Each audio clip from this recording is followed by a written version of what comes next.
Vroeger zat ik altijd 's avonds bij de werkquiz in Jeer, neven mijn grandpeer. Dan vertelde heer van vroeger van wat heer had metgemaakt, samen met mijn graanmeer. Van dit boven de Sint-Teunenstraat, waar ze woonden al den tijd, met de 9 troepen.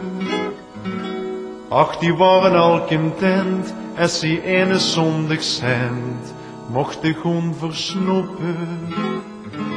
Van het koffiewater dat wordt gehaald in de winkel op den hoek, van een lekker kies dat verdeeld wordt onder drieën.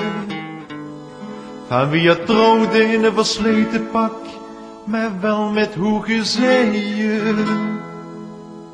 Het is al zo lang geleden.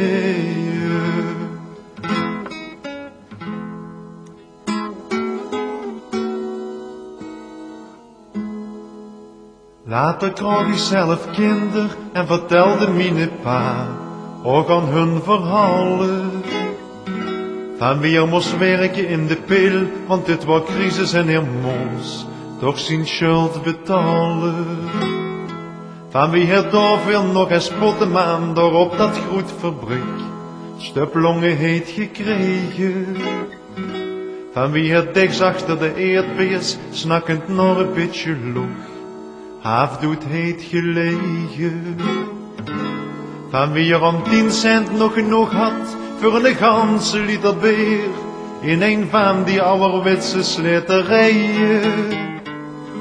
Wie heer soms zonder cent en zonder loch toch blij was en tevreden. Het is al zo lang geleden.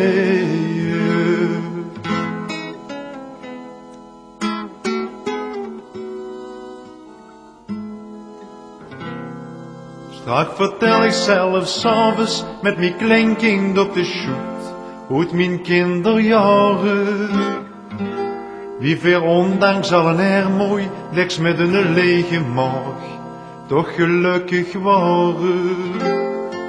Toen was het friedhof nog het friedhof en toen had de Sint-Servaas ook nog zijn toren. Toen was de Stokstraat nog de buurt, boe buurken nu en dan zijn cent heet verloren.